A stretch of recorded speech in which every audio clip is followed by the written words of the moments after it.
All right, here we are. Yeah, we're here with Mark Gober. Thank you so much for joining us on Drunk Ex-Pastors. Thank you guys for having me. Looking forward to it. So I'll tell you how you came on, at least how you came on my radar initially, is that I was at work or something, and my girlfriend wrote me and said she sent me a link of your interview on Model Health, and she said you need to listen to this today. And I was like, I have the time, but I hate being told to listen to something if someone else is suggesting it. So I'm like, but she's my girlfriend. I gotta do it. And so I listened to it. I mean, you like sex. Yes. And so, you got certain things you got to do. Yeah. And so I listened to it, and I was, it was really in line with some of the stuff I've been thinking about and reading about. And it was very, very eye-opening and fascinating. And so I think I wrote you on your website and got in touch with you and talked to my co-host Christian here. That's kind of how you got on our radar. And since then, we've gotten copies of your book that we've read. And so I think we're both pretty thrilled to be able to discuss some of these themes with you today. This book. That's the one. Show up. Yeah, that's the one. For our people watching on YouTube. And I don't, just so you know, I don't finish books. I read usually about 3/4 of the way, and I'm like, yeah, I got it. And I didn't read your book, but you read it to me. But I made it to the very end, very last sentence where you're like, this concludes the reading of the book or whatever. So anyway, yeah, if you want to kind of talk about, this kind of thesis of your book, how it came about, all that. Didn't it have something to do with your brother's podcast? Well, yeah, because you mentioned at the beginning of your book that one of the podcasts that was an influence on you was Extreme Health Radio. And I'm like, well, that's my little brother's podcast. And so it's kind of a funny, like, sort of dovetailing thing there. Yeah. But kind of maybe, what was that? Oh, just computer stuff. Oh, okay. Maybe tell us a bit how you came, tell us about your backgrounds, how you came to write the book, and, unpack your thesis and maybe some of the evidence for it. And then at some point we're going to jump in with some questions, but we'd love to hear just your in your own words, sort of how you came to write this book. Okay, cool. Jump in whenever you guys feel like it. All right. So my background's actually in business. I'm a partner at a firm called Sherpa Technology Group in Silicon Valley. We advise tech companies on their innovation strategy, in particular their intellectual property. Prior to that, I worked in investment banking with UBS in New York. I was there during the financial crisis, so from 2008 to 2010, and I was in the group that covered financial institutions, meaning that my clients were companies like the large insurance companies and the big banks. That was an interesting time to be in that area. Yeah. And that could be its own podcast, but that's not the topic of my book. And prior to that, I was a student at Princeton where I was captain of the tennis team, and I studied psychology with a focus on behavioral economics. I've heard of Princeton. Yeah. It's a kind of a big deal school. Yeah. So. I mean, like kind of Calvary Chapel Bible College where I went in Princeton. Same. Yeah. Anyway. Well, it was a pretty traditional education. And when I tell people that background of went to Princeton, did investment banking, now I advise tech companies, they're usually surprised to hear that I wrote a book on consciousness because it's not really that related. And it wasn't on my radar at all. The topics in my book and Into Upside Down Thinking ultimately get to questions about existence, and it's through the lens of consciousness. But I think the questions about existence and like, who am I? What am I doing here? Those kinds of questions have always been in the back of my mind, even if I didn't study them or work in those areas. And actually, when I was an undergrad, I thought about majoring in astrophysics because I had those big questions, and I took a few intro classes and said, wow, this is really cool. Like, I want to understand what all this stuff is. But I was on the tennis team, Division I program, and being a late entrant into that department would have been too much. So I brushed that aside. And in the back of my mind, I would ask those questions about what's going on in this universe. Does life have meaning at all? And where I came out on all this based on my education was that life had no meaning. And when you die, it's over. Did you have a religious upbringing at all? Technically a Jewish family, but not religious. If anything, I was not into any kind of religion, and just the idea of believing something about reality based on a scripture just didn't appeal to me. When in my education, I was taught to challenge writings. And in these other areas, what I heard was this is how things are and don't question it. That was kind of the general overarching theme. It just didn't align for me. So I didn't subscribe to any religion. Okay. And if anything, I was kind of opposed to anything like transcendence. So when I got into the topics discussed in my book, it was a pretty big worldview shift for me. So now when I look back, I can kind of analyze it in hindsight, how I looked at things. Yeah. But I used to think that consciousness, in other words, the subjective inner experience that the three of us are having, anyone listening to this or watching this podcast, we all have this subjective inner experience of being alive that we call consciousness. We all have it. And we are taught to assume that it comes from our brain. If you buy into that because of complex chemical reactions happening in our skull, that is the reason that we are all aware, then when those chemical reactions stop, when your brain dies, when your body dies, then your consciousness should be gone. It would logically follow that your consciousness dies when your body dies. Sure. So when I look back, that's kind of where I was.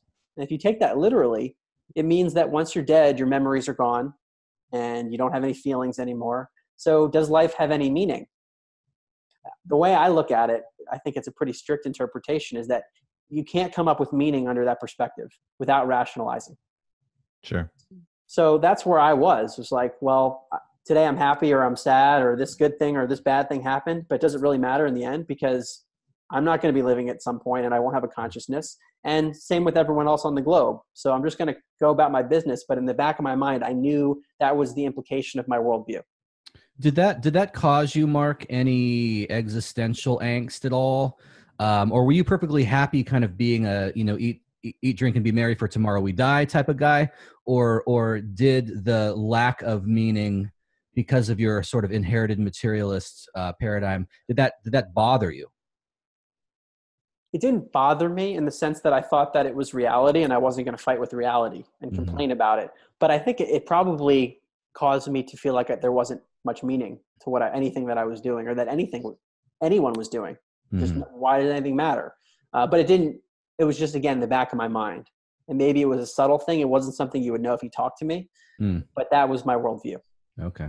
Do you think that's pretty consistent with most people you've met that don't really have like a strong religious background? I mean, I know for Jason's background is a little bit different than mine. I was from like an early age raised to believe that if you didn't, accept Jesus Christ as your Lord and Savior, you're going to hell.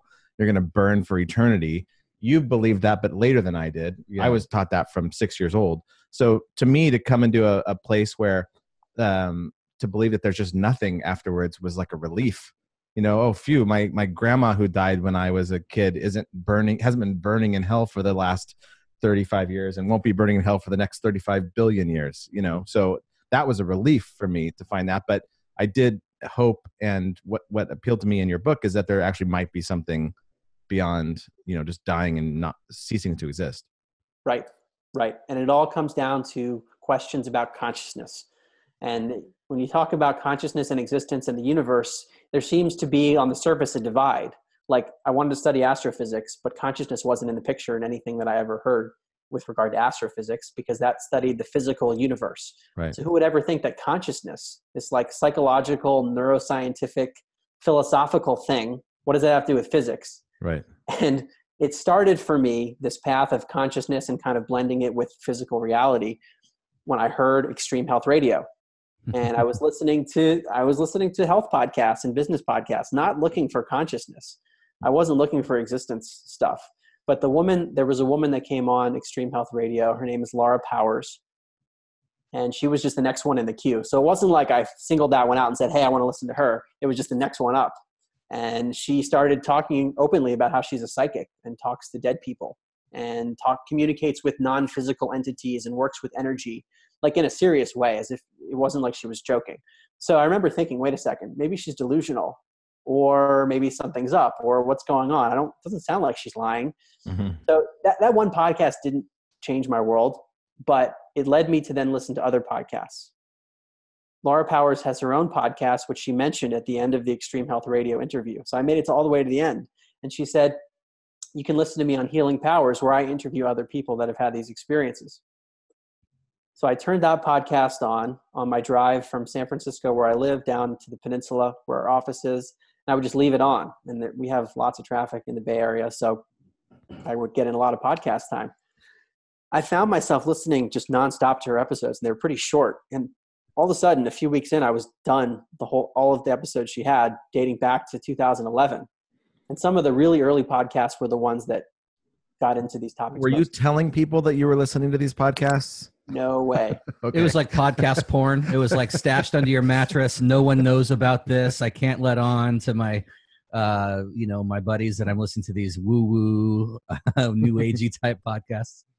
I didn't talk about these things for a while. The fact that I now have a book out about this and I'm speaking to you publicly. Yeah.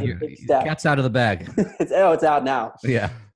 Yeah. But at the time, no, I wasn't talking to anyone because I didn't even know how to reconcile all this stuff. Like, wait a second. Now I have, after listening to Laura Power's podcast, all these independent accounts of people that have had personal experiences. So it's like, wait a second, are they all lying? Are they all delusional? What's the deal? Or is there just like something inherent in human nature that causes us to have these delusions? Sure. Yeah, I think there's I know, speaking for myself, like whenever I find myself in a position where like my worldview or my paradigm forces me to dismiss hundreds of thousands, if not millions of people's experiences simply because, well, it's just, they're either lying or they're stupid. There's a certain hubris in that, I think, that when you realize that that's what you're being forced to do by, in your case, a materialist paradigm, it's kind of like, do I want to be that guy who just goes to a place of dismissal immediately upon hearing these stories of whether it's psychics or ESP or stories of reincarnation? There's something commendable, I think, about realizing like, yeah, I don't know if I want to be that person who's going to be as dismissive and cavalierly kind of discounting of all these people because my paradigm doesn't let their stories be true. Okay, so just so you understand, because I think Jason wrote you early on and said that I'm a little more skeptical than he is. I'm actually not that skeptical after reading your book. I've wanted there to be something more. I just haven't found any kind of hard proof of it, which a lot of your book is dedicated to showing here's some kind of hard scientific proof that something more exists. But from my point of view, I was raised very religious. I was being told about miracles that were happening all the time. And, when I came out of that after 30 years of being in it and kind of never having actually seen any of that, I am just by nature much more skeptical now of having heard my whole life of, a woman who spoke in tongues and spoke perfect French, and it's like that's attributed to God and the Holy Spirit is speaking through her. But, now I'm much more skeptical, but your book actually talks about somebody at some point, I think, who spoke a different language or spoke with an accent or something, but it's not a thing where it was the Holy Spirit doing it. It was, there's a bit more of an explanation for it in your book. Right. I tried not to put conventional labels on things as much as possible in the book, of just kind of objectively saying that these are phenomena that are occurring, whether they're anecdotal or in laboratory settings, and different traditions have put labels on those things. Yeah. And I think maybe there's some truth to what the traditions have been saying for a long time, but they've perhaps been distorted or interpreted in certain ways. So there might be some cultural unwinding to be done if we're trying to get a picture of reality that applies to everybody. Yeah.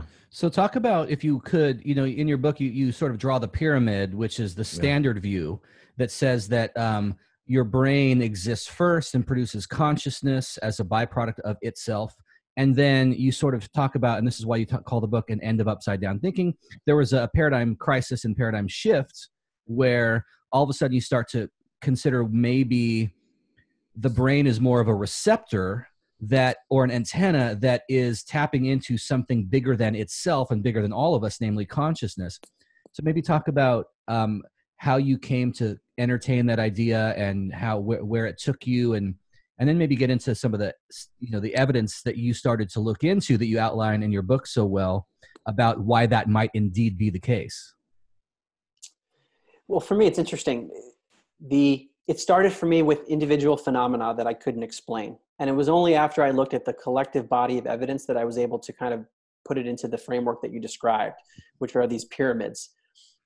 The conventional paradigm known as materialism, which says that the universe is fundamentally made of physical material we call matter. So like my table is made out of atoms of matter.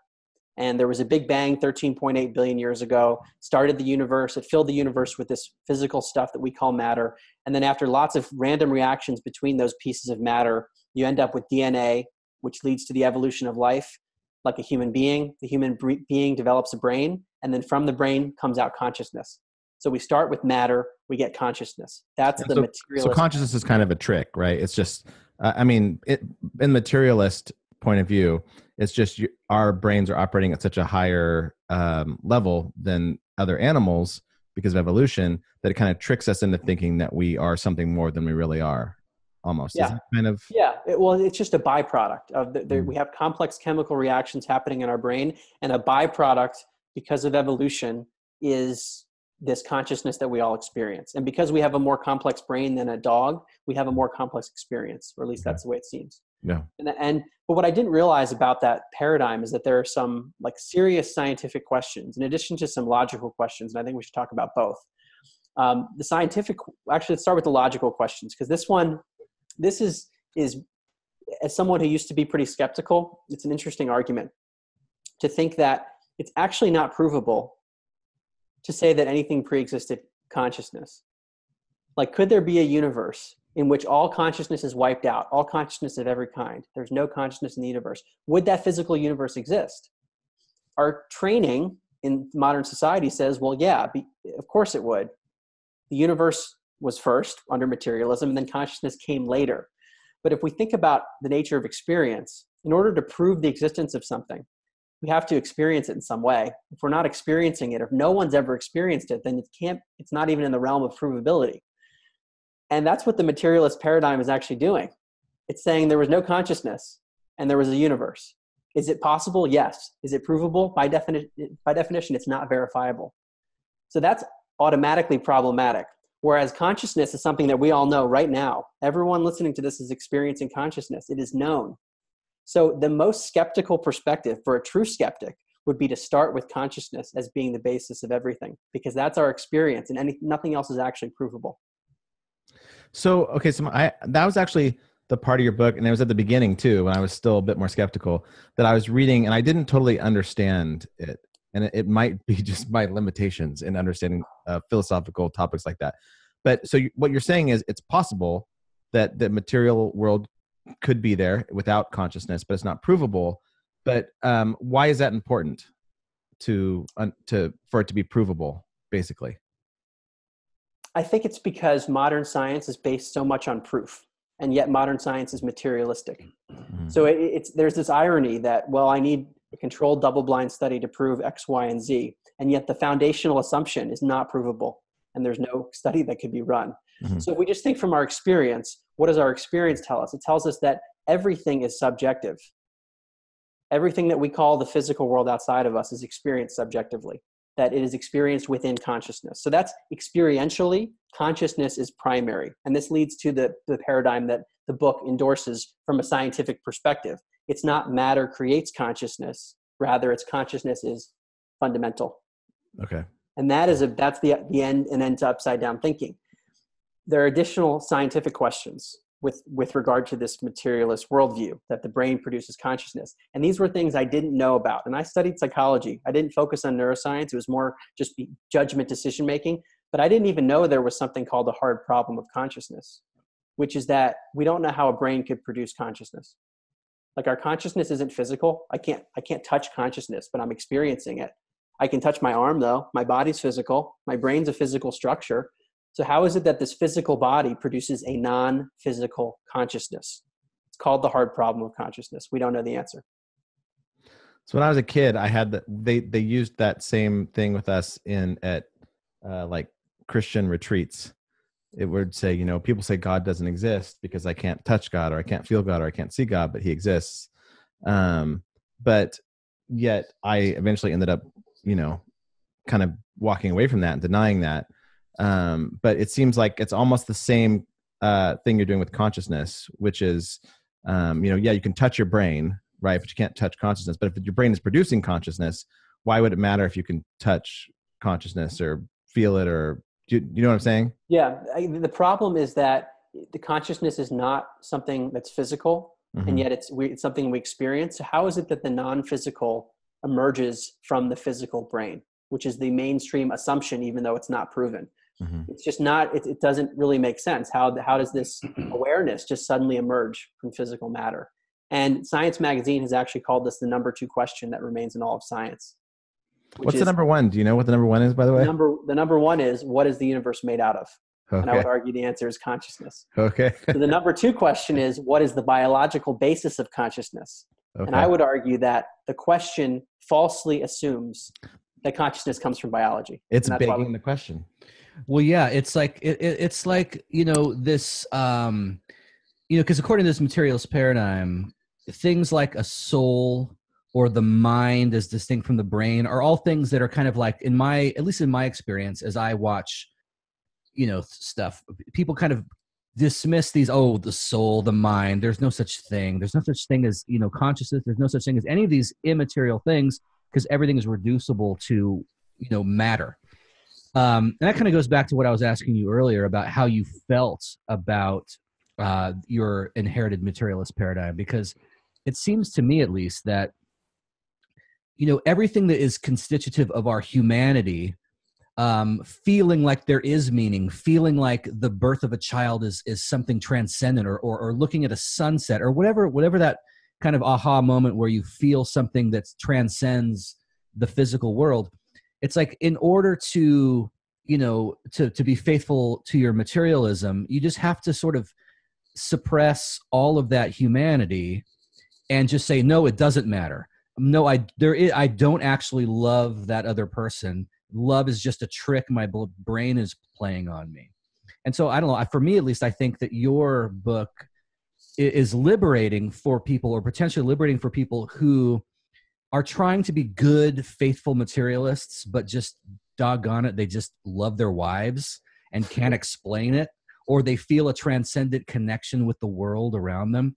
And it's like, they're not supposed to feel those things according to the materialist paradigm. But I think your book, is a kind of a gateway for people perhaps to give expression to and not apologize for what makes them human in the first place.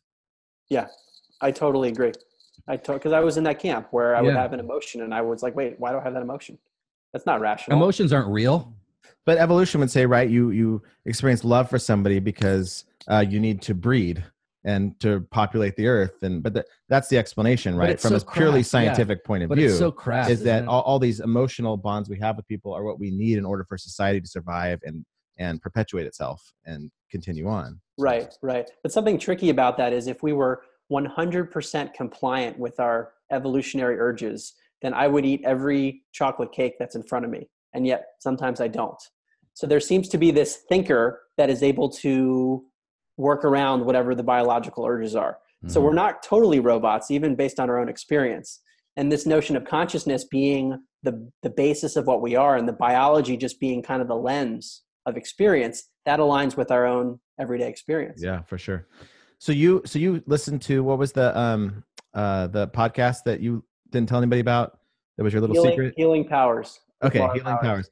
And so then because in your book, you admit in the book that there's plenty of fake psychic stuff going on in the world, but you have a lot of chapters that are kind of devoted to scientific studies that would prove that there is some kind of psychic ability or power that is experienced. So can you talk about that a little bit? Because it was pretty convincing in your book. Yeah, because you list several different lines of evidence for this paradigm that you're arguing for, remote viewing and telepathy and ESP, and maybe take a couple minutes, maybe go into some of those lines of evidence and what you found, especially those CIA studies that you interact with. Well, yeah, and we have listeners who are going to be super skeptical. I think we posted something, or we said something about you or your book on the podcast a couple months ago or a month ago, and someone said like, "Oh, please don't, all this pseudoscience crap." Someone said something like that. So, I knew that's what I was getting into when I did it. But as you guys, you actually took the time to read it. Thank you. Mm-hmm. When you look at it, and if you're just objective about it, there's, for me, too much to throw it all away. And that's the way I structure the book. Is if you can disprove all of these pieces of evidence, then great. But if any one of them is real, just one, we can't explain it under this materialist view that the brain produces consciousness. Right. If we flip it around and say, well, yeah, the brain's related to consciousness. We're not saying the brain has no relationship, but it's more like the processor.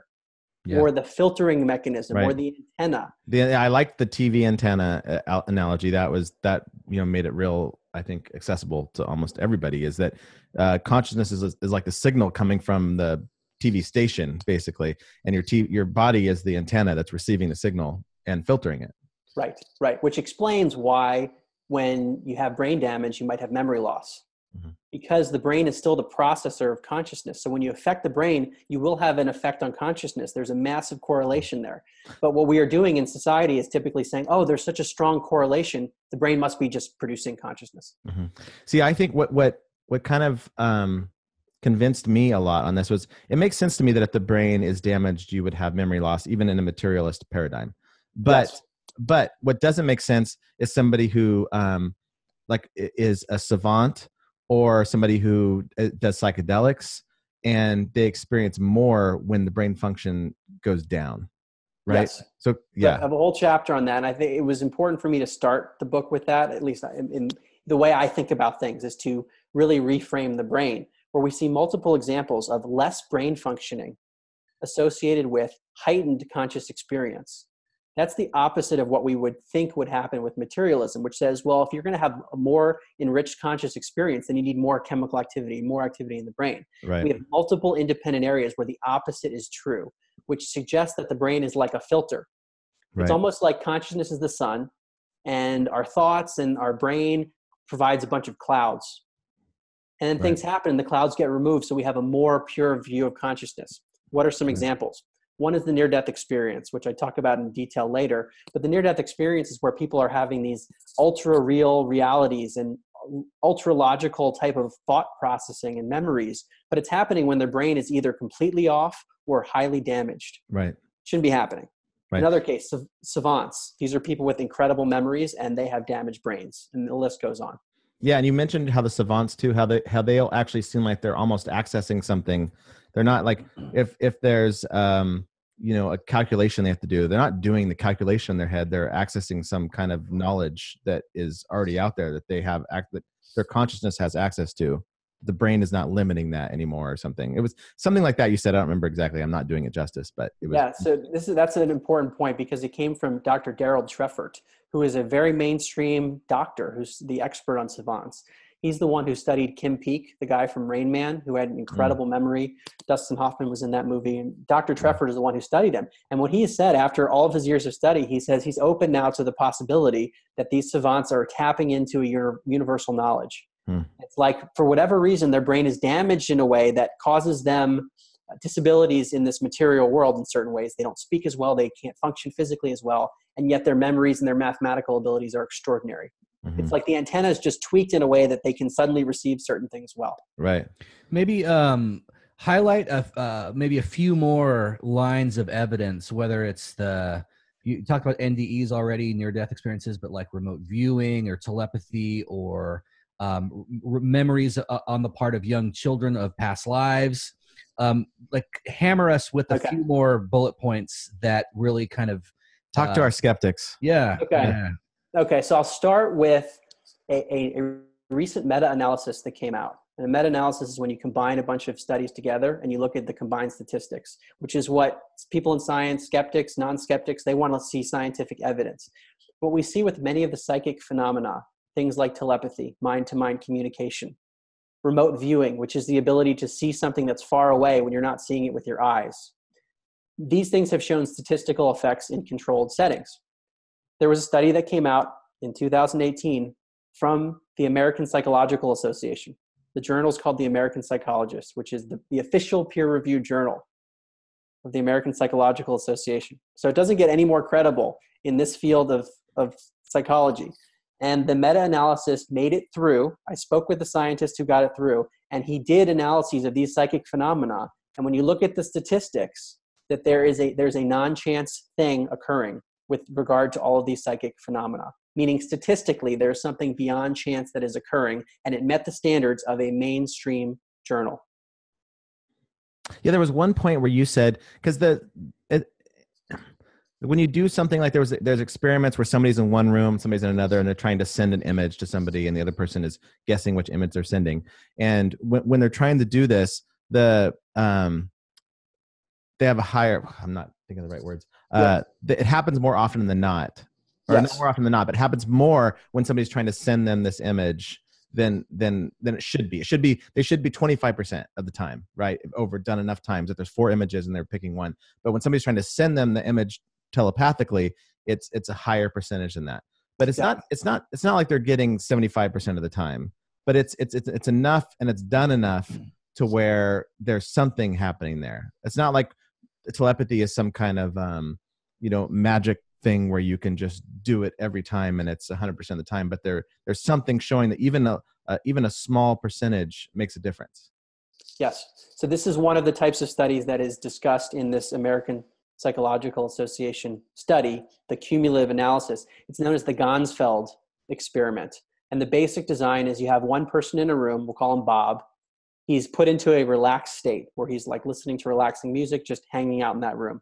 Another person is in another room named Jane. These are not superstar psychics. These are everyday people, sometimes just college dudes. Jane's in the other room. Jane is shown an image or a video clip or something visual. Bob doesn't know what she's looking at. And Jane is told to try to mentally send what she's looking at to Bob in the other room. Bob then comes out of his relaxed state after Jane has been telepathically sending something, allegedly, and Bob is shown 4 pictures. And they say, Bob, which of the 4 was Jane looking at and mentally sending you? We would expect the person in Bob's room to guess correctly 1 out of 4 times, or 25% if there's no effect, because it should be totally random. And with more and more trials, it should approach 25%. Right. What do we get when you combine the analyses over many decades, over many experimenters? It's closer to 32%.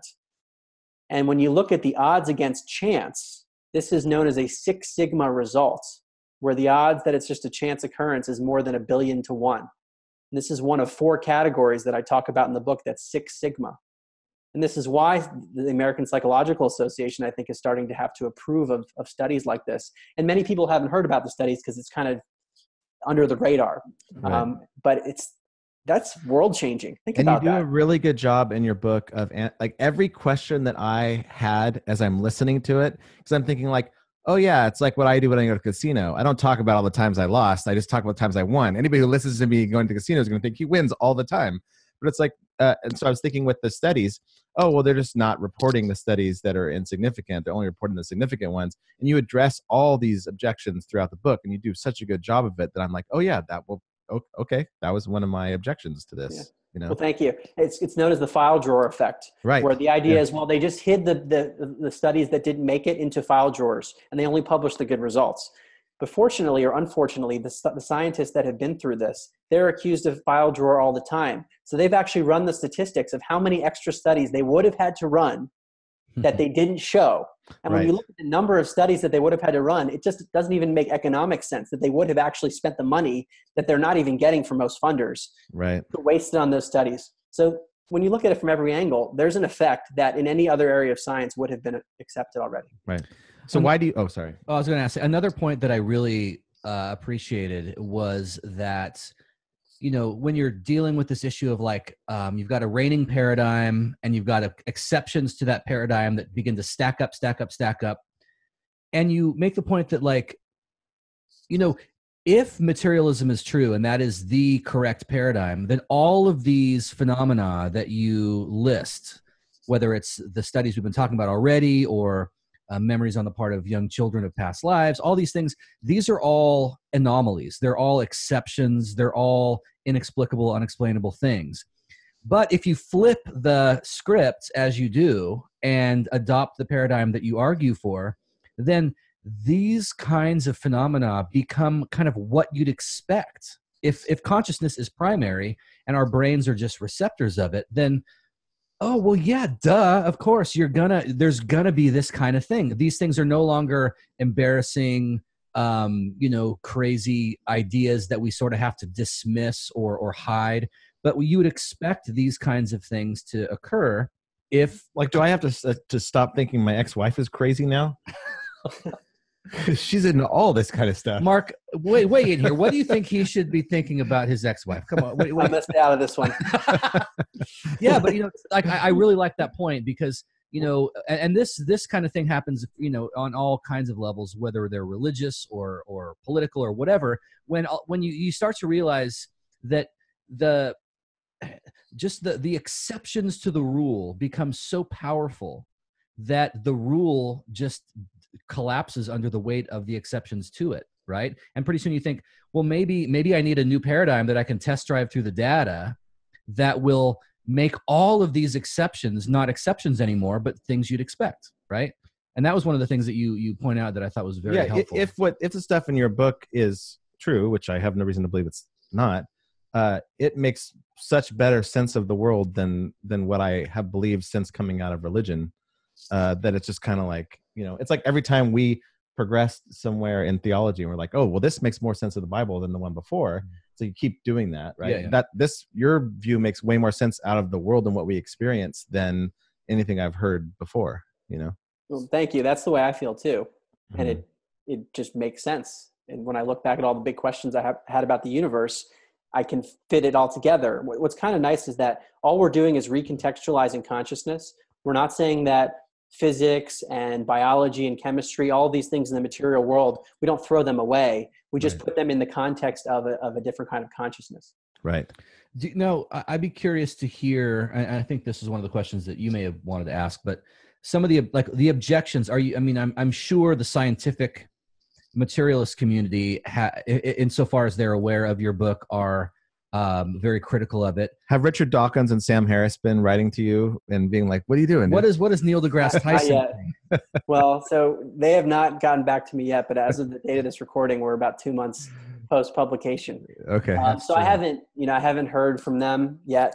But I would love to know how people are going to respond to the study that I mentioned or the CIA documents. I think we should spend some time talking about remote viewing. Please, yeah. Okay, so remote viewing, chapter 4. So the way the book is structured, as I said, is I go through a bunch of individual phenomena, anomalies, things that we would call anomalies or paranormal if we assume that the brain produces consciousness. One is telepathy, another is remote viewing. So remote viewing, as I mentioned earlier, is the alleged ability to perceive something that's far away without seeing it with your eyes, meaning that you're accessing something that's non-local with your mind. The US government ran a program for more than 20 years using psychic spies, in which they used these remote viewers to find things that were far away. Now, I read books by the laser physicists at Stanford who ran the program. They all said this was real. The remote viewers themselves, who were super talented. We're talking about people that are not 32 versus 25%. These are like the superstars that are way above. So it's not the everyday person that can do this. Was this the movie, The Men Who Stare at Goats? It's similar to that. I have not seen it, but everyone mentions it, and I've looked it up. It wasn't very good. Don't bother watching it. I'm always asked that. But it was a government program where that kind of thing was going on, wasn't it? I thought it had something to do with that. Yes. Sorry, go on. So there was a government program, and no one denies that there was a government program, but there's controversy over whether anything good came out of it. Okay. So conveniently for me, as someone who was putting a book together, the CIA recently released documents that were previously ultra secret, and now they're declassified, and I was able to include them in my book. And I can just give you some quotes from what the internal documents say. My favorite is this one: remote viewing is a real phenomenon. That's the end of the line. Okay. But who said that? Tell us what you really think. Well, then the next page is a scientific panel that looked at it, and they had a scientist from Caltech and a few other credible places. And the next page is the scientific panel's findings. And they say implications are revolutionary. Evidence too impressive to dismiss as mere coincidence. These are direct quotes. And as someone just like objective, as almost a journalist, like, how do I reconcile that? Right. Then another one I love is, in 1995, Congress and the CIA asked a prominent statistician to look at all the evidence for these psychic phenomena, both in the US government program and elsewhere. She has a report. Her name is Dr. Jessica Utz. It's publicly available. In 2016, she was the president of the American Statistics Association. So you can't get any more credible in terms of statistics. This is what she said. She said, using the standards applied to any other area of science, it is concluded that psychic functioning has been well established. Was that what she said right before she stopped being the president of the Statistics Association? Well, it's interestingly, she said that in 1995, and then she became the president in 2016. Okay. But good point. I mean, so things like that. Yeah. Remote viewing is the one I actually have the hardest time with. Remote viewing to me, like the other stuff, like telepathy. The other day I was thinking about a friend, and I did this thing where I'm like, oh, I'm gonna write them. I haven't talked to them in like maybe a year or so, and I'm like, no, you know what I'm gonna do? I'm going to think about them and I'm going to try to put it out there to them. And 3 days later, they contacted me, and I'm like, okay, that makes a little bit of sense to me. But the remote viewing thing to me is just like, oh, I can see somewhere. Talk about the person who found the satellite plane. or the plane. Yeah, the downed plane in North Africa or somewhere. Yeah, there was a downed Russian bomber. It was lost in an African jungle, and there was apparently some confidential stuff on that bomber, and the radar couldn't locate it. Former President Jimmy Carter confirmed that remote viewers were used to find that bomber. Are there more? Okay, because that was brought up a lot in the book. Are there more examples of that with remote viewing? Some of the good examples? Actually, you know what I'm going to do? I'm going to read you a good quote from Russell Targ, the laser physicist at Stanford, who summarized the best findings. Okay. This is what he said. This is in chapter 4 of my book. Okay. While working for the CIA program at our lab in Menlo Park, California, our psychic viewers were able to find a downed Russian bomber in Africa, like I said, to describe the health of American hostages in Iran, and to locate a kidnapped American general in Italy. We also described Soviet weapons factories in Siberia and a Chinese atomic bomb test 3 days before it occurred, and performed countless other amazing tasks. What? Okay. Do they still do it though? It seems like it's a program that ended. They don't do it anymore. Like, did it end with Jimmy Carter? It seems like if it's that successful, they'll keep doing it, right?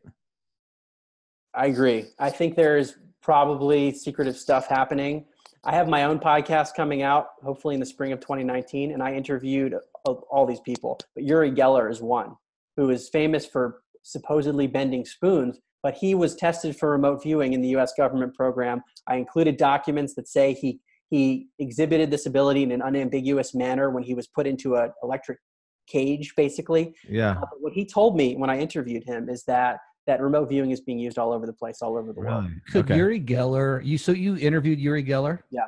Could he bend a spoon in front of you? Is it that easy for someone with this ability? Because you talk in your book about how, in the same way that Michael Jordan is just really good at basketball, and certain people are just better at this than other people, more gifted. Could he do that? I mean, did you talk about that with him? Is that something that is... I want to know if he could bend a fork, because all I ever hear about is spoon bending. And I want someone to bend something else other than a spoon. Yeah, if you want to convince me, you bend a fork. Well, I didn't ask him about a fork. He says, so when I asked him, it sounds like he can do it at will, but I don't think it's 100%, like, the 32 versus 25%. So it sounds like something he can do better than others. In the same way that we have a distribution of abilities in sports, like Michael Jordan versus an everyday person who can dribble, there seems to be a distribution of abilities here. But what he did tell me, I asked him if he's ever afraid of bending something unintentionally that could be harmful. Like if he's on an airplane, is he worried that he's going to bend the metal and crash the plane? Yeah. And he said, it's a good question, Mark. There seems to be something, whether it's inside him or in the universe, that does not allow him to do it if the effect is harmful. Yeah, see, because that's one of the things that you actually bring this up in the book with remote viewing. Could some guy use it to go watch a girl take a shower? Like, I don't know if that was the exact example you brought up, but that's what I was thinking of.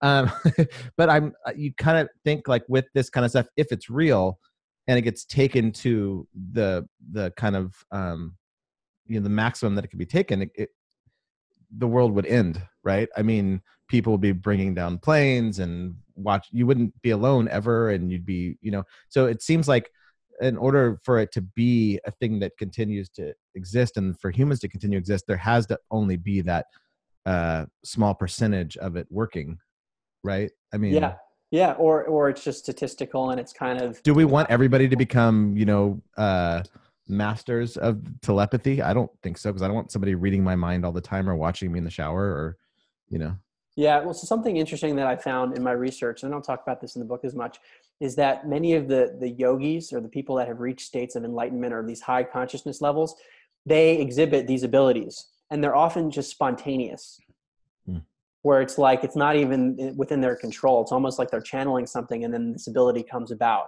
So I think there's just so much we don't understand about how the abilities work. We see a statistical effect. Sometimes it's tiny for an everyday person, but you make a good point. Like, could we even ever get to the point where everyone would be super telepathic?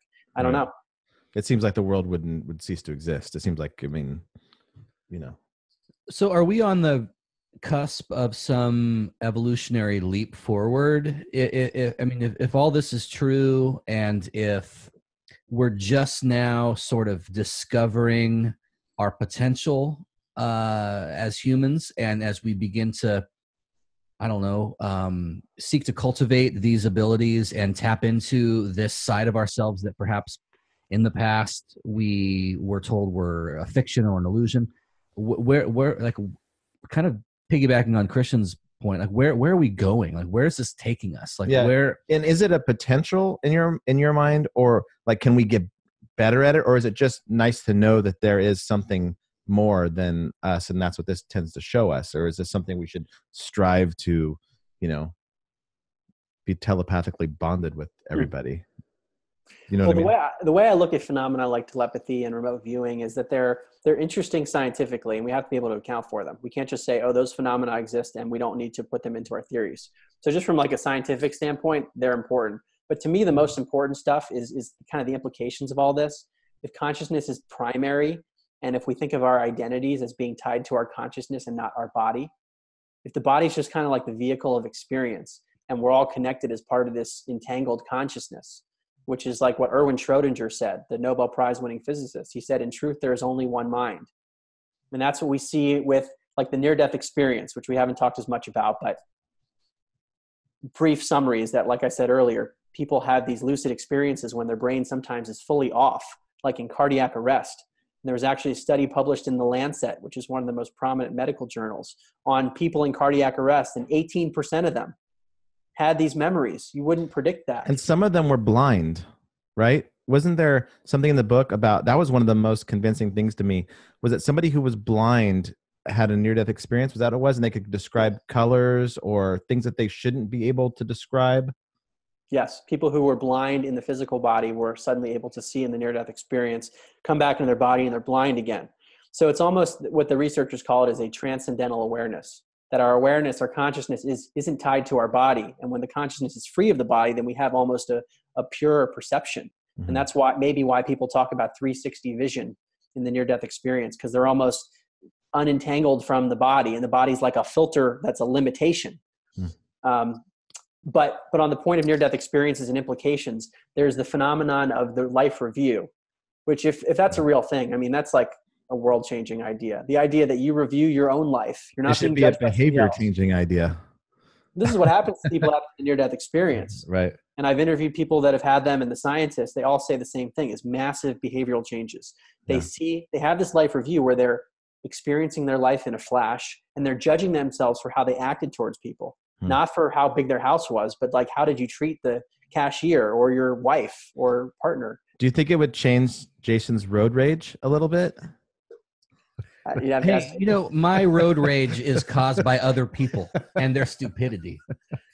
So, okay, how, like this experience for you, this paradigm shift for you, has it made you more, because I know that evangelical people would write off what you're doing as new age and satanic or something. More liberated sort of religious people would be like, well, yeah, we maybe don't have the scientific jargon to back it up, but we've been talking about this shit forever. How does all of this affect, if at all, your view of sort of religion, religious people?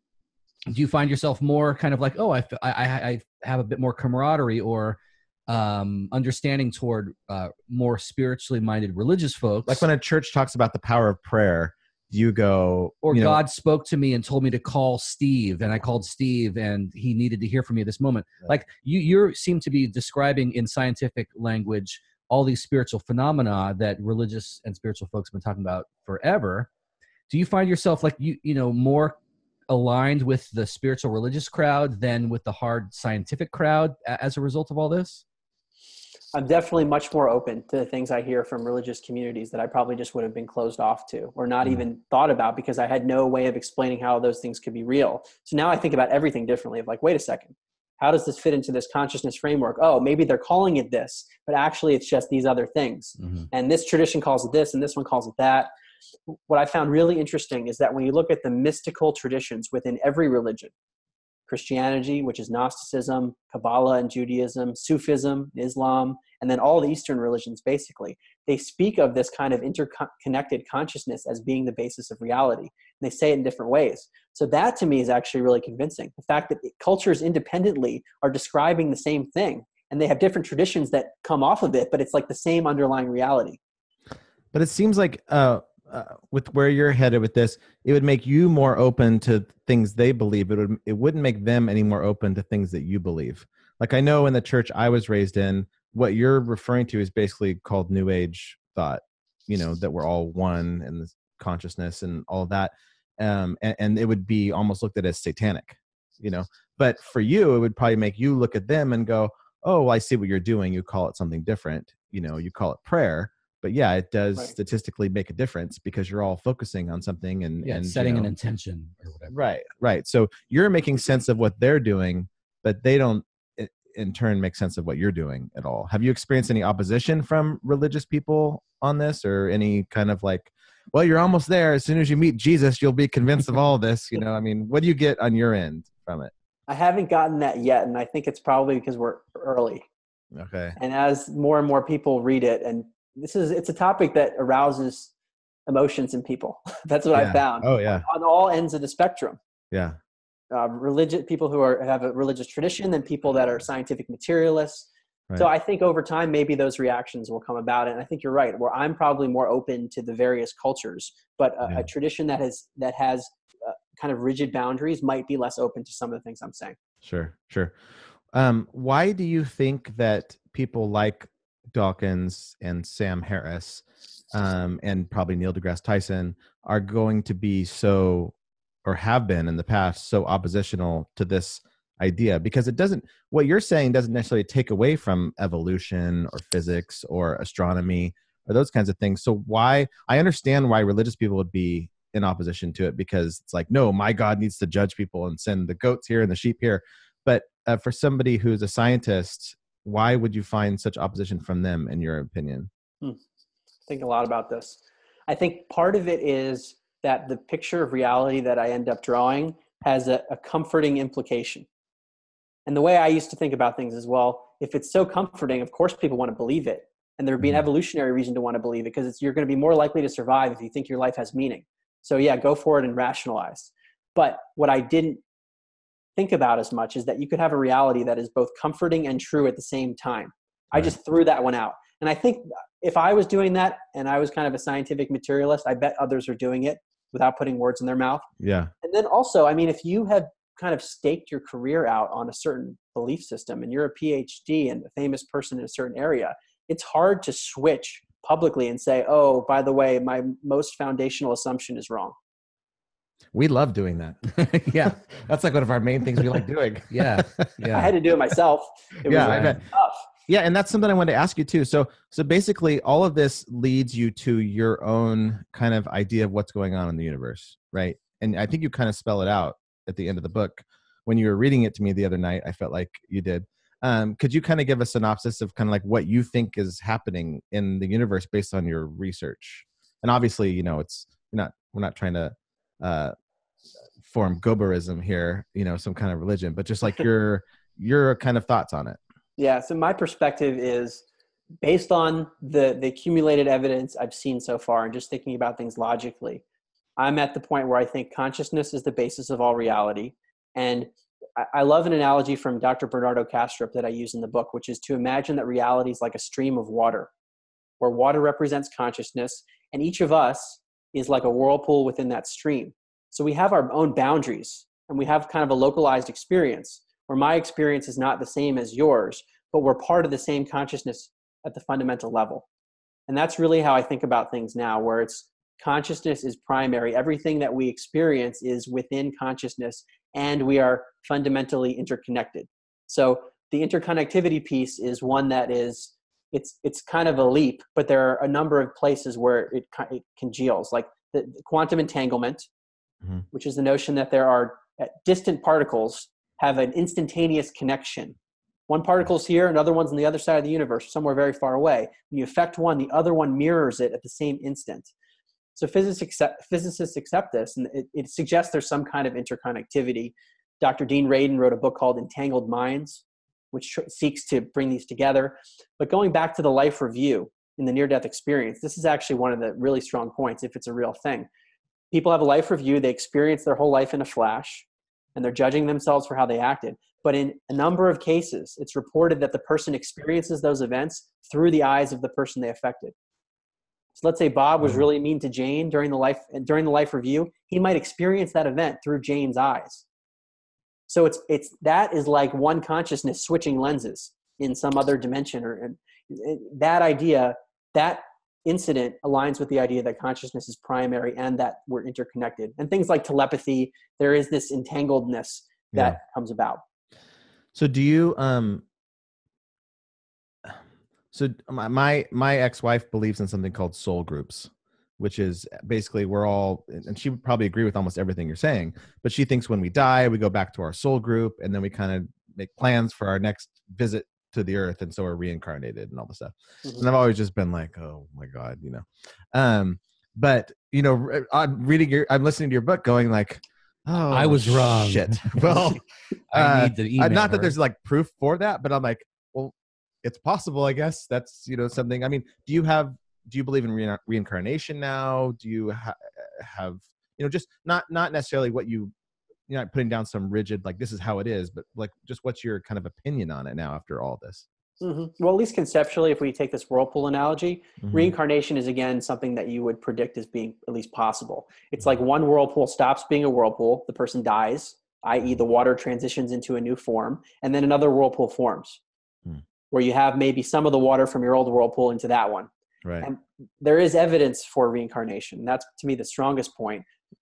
Yeah, we talked about that 6-year-old kid a couple of years ago on the podcast who remembers all the stuff about the actor, and he claims to have been that guy, and and it's not some big actor, you know, he's not claiming to be Harrison Ford. It's like some, you know, guy from the 30s or 40s who was like a extra basically, but he knew all kinds of stuff about him, where he lived and and that he lived in a fancy house, which you wouldn't necessarily expect from extra, and he traveled. So the cases like that have been studied at the University of Virginia. There's a division of perceptual studies there at the med school. This is UVA. They've been studying this for 50 years, over 2,500 cases of these kids who have memories of a life that they're claiming is not theirs. Right. To me, the most compelling cases are the ones where children have birthmarks and physical deformities that match the way they describe dying. And in some cases, the researchers find a person that died in that way. My son is 21. And he has a large birthmark right here, and he's reading your book. And I picked him up at the bus stop last night. He's like, was I stabbed in another life? What happened to me? What happened to my neck in another life? I love it. But to your question about soul groups and what are the mechanisms of reincarnation, if we accept that as being real, and is there some kind of planning? That was not in the book because I tried to keep it super scientific as much as possible. Yeah. Have I seen things like that? When you talk to basically every psychic, or people who do past life regression hypnosis, which is much less scientific. You put a person under hypnosis and they spontaneously recall previous lives. This is what they all talk about as coming up, whether you're a psychic or a hypnotherapist, they all speak of this. Yeah. I mean, I like that idea, you know. I know we're going a little bit longer than we said we would. We're about an hour in. Are you okay? All right. Yeah, I'm good. Because I have just a few more questions. Do you have questions? Well, no, I was gonna say like, hey, I'm worried we're taking all of my time. We wrap up. Tell us. I budgeted a whole bunch of time, so let's keep going. Okay. All right. Good. Okay. So, first of all, have you been doing a lot of mushrooms since you did all this research? I'm asked that all the time. I've not done psychedelics ever. No. Okay. Have you wanted to after learning all this stuff about how people feel when they do psychedelics and that kind of thing? Have you been like, or like even a deprivation tank? So I've done a lot of flotation tanks. Okay, because your brother's really into the Newport flotation float therapy. tanks. Yeah, a few years ago, he was trying to get me into it, and I really want to do it. But it's supposed to have kind of a similar effect to basically psilocybin or MDMA or something, as far as, you know, limiting your brain, exposing it to more consciousness. So, I mean, what's your opinion on that stuff? I think flotation tanks are very relaxing. They probably are like a form of meditation on steroids because you have no stimulation. I didn't have any psychedelic trips that I'm aware of in the float tank. Yeah. My opinion on all that altered states, is that if you really accept this idea that we are infinite consciousness experiencing a temporary body, then those states that are experienced in the near-death experience, where it's like bliss or an enlightenment, awakening state where these people are meditating and they're like blissing out, or psychedelic or whatever it is, then that state is part of our natural state that we seemingly don't remember. Mm-hmm. It's just kind of amnesia'd out of us. For some reason we don't understand. So that's really true, then which I think it is, then I'm not in a huge rush. Well, I'm like, well, maybe if it's supposed to happen, it will. Right. Artificially inducing it, maybe unless I can find a really good reason to artificially induce it, maybe that's just my natural state and I'm not experiencing it in this temporary body. Right. See, because when I hear your book, I'm just like, all of a sudden I want to do a bunch of mushrooms. I'm like, I want to experience this. I want to, have some kind of a personal evidence of it in my, in my life. I've had that too, where I think about it that way. And then there are risks to it, although for a lot of people, nothing ever happens and they're fine and their life is transformed. Right. There's a really good documentary called DMT, the spirit molecule. Yeah, I've seen that. I've seen that. Yeah. And that was one of the things people used to say was what created NDEs, was DMT being released in the brain. And you counter, you bring up all the objections that I could think of, or that I was thinking of throughout the book, and answer them really well. So because I had the same objections. Yeah. Oh yeah. I bet. I was putting it out there for everybody. The thing with DMT is that, number one, you need to have like a functional brain that the DMT is acting on. In a number of cases, the brain was not functional enough for the DMT to be acting.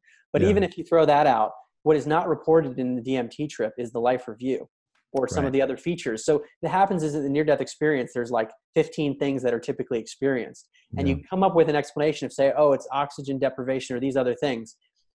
If you just look at the experiences that are reported in an NDE, there are usually things that are left out of oxygen deprivation or these other things. Right. Forgetting the fact that the brain isn't even functional and it's not mattering. Right. So there are a lot of problems with the physiological theories of, something in the brain was happening that caused this hallucination. And the behavior changes that come from people, right? It's got to be a pretty powerful experience for someone to come back and actually change their behavior. Have you experienced do you notice any kind of change in your own behavior since studying this type of thing? Are you more aware of how you might be hurting somebody, or, are you less road ragey? Yeah, I think so. I think it's a gradual process. Yeah. So if I like had a documentation of myself 2+ years ago when I first got into this versus now, I would probably see more drastic changes, but it's subtle. Yeah. It is. I'm much more conscious of like everything else in the universe, because I do think there's this interconnectivity that I just didn't appreciate at all. I was like, there's me and you. We have genetic similarity because we're both Homo sapiens. But other than the fact that we're both on Earth and breathing the same air, there's no connection. And that I think goes back to what I was saying earlier about your book freeing people up to express their own humanity. Because I think as we are being human and doing humanity unencumbered by some external paradigm that says nothing matters, then we would want to be empathetic. We would want to be we want to care and think about, how do my actions and words affect the other person, and humanize the other, as opposed to villainizing them and building a wall between us and them, and it's, so I think what you're advocating is a way of freeing us up to give expression to our kind of native compassion that I think not so much nature but nurture kind of crushes, by whether it's some sort of right-wing ideology or whether it's materialism or something that says all that matters is just the pistons in my brain firing and there's no life review, and so I can treat people like shit and no one's going to call me on it. I think you're kind of, I can cheat. No one's ever going to know. No one's going to know. I think you're sort of employing actual science in the service of these good virtues that I think maybe religion's not going to do the trick for some people to get them to not be assholes. Maybe this will, and which I think is great. 2 more things. Okay. And then I'll let you go. Thank you for your time, by the way. This is my pleasure. Great talking to you. One, you have maybe a whole chapter. It's hard to tell what was a chapter and what wasn't, because it was being read to me by your soothing voice. But one, you were talking about animals a lot, how they seem to have a telepathic connection with their owners. a lot of times, especially the one that got me was the dog that seemed to know when their owner was coming home, though it was done at different times, the dog was being watched. And within, almost immediately when the owner didn't know the time they were going home and they were all suddenly being told you're going home, the dog would like get up and go to the window or the door or whatever, Are you vegetarian now? No, Okay. I'm not vegetarian. Have you thought about it at all? Because I love meat, and I'm listening to your book going, this was it. This is what's starting. This is the seed that is going to get me to end up as a vegetarian in a year, because I don't want to eat animals anymore because they have some form of consciousness. So if you take out the idea to the fullest, that everything in the physical world is a manifestation of consciousness. Yeah. Everything is consciousness in a way. So even anything that you consume, it's hard to know what it is you're eating and what the consciousness, if at all, is experienced by, right? So who are we almost to have a hierarchy? So to me, it's more about the humane treatment of everything, okay, including animals. But it is something I've thought about, and some people would argue, well, the animals are a higher form of consciousness, even if there are other lower forms of consciousness or not. Animals are almost human-like, and therefore it is inhumane to end the life of something human-like. Mm-hmm. These are tricky ethical questions. Yeah. I don't know. Yeah. So you're not worried about, like, after you die, part of your life review is some cow being mad at you because you ate a burger somewhere. You're not. I mean, that's part of where my brain goes with it. I'm just kind of like, oh God, I'm going to be a vegetarian soon, and I love steak so much. Well, again, I do think it is about the humane treatment, and if they are being used. I mean, we are in this physical world where we need to consume energy in some form, which makes me think that there's probably some reason to how things work. That we don't understand. So maybe there is a purpose to things. But I think the humane treatment is really important. And I'm certainly not going to be the one to go out there and kill animals. Right. So that is, I mean, I wouldn't want to do that. Right. Okay. And the last thing I have for you, do you have anything else? Because I have something pretty good to end on, I think. No, go for it. Okay. So one of the last quotes in your book, which I thought was so good, was, and it wasn't you, it was you reading somebody else's quote, but it was, humanity cannot survive the materialist paradigm. Rupert Spira. Okay. I wrote that down because I was just like, that is, even if, let's say it turns out, I mean, it's clearly, there's something to it, but even if it turns out everything is kind of bogus and it's all psychic, woo-woo stuff, still the way we view the world right now, the way that science wants us to view the world in this materialist paradigm is not survivable. Can you talk a little bit about where that quote came from and why you put it in the book and all that? I'm glad you brought it up. It's the most important point of the book. I think it's easy to get caught up in the glamour of some of these phenomena. It's super interesting, and it's going to transform science and how we think about ourselves. But this idea of humanity's survival, I think, is where it ultimately goes. And it's why I felt compelled to write a book, and I felt okay putting my name on it, even though I knew I would probably upset people. People will call me things, but whatever.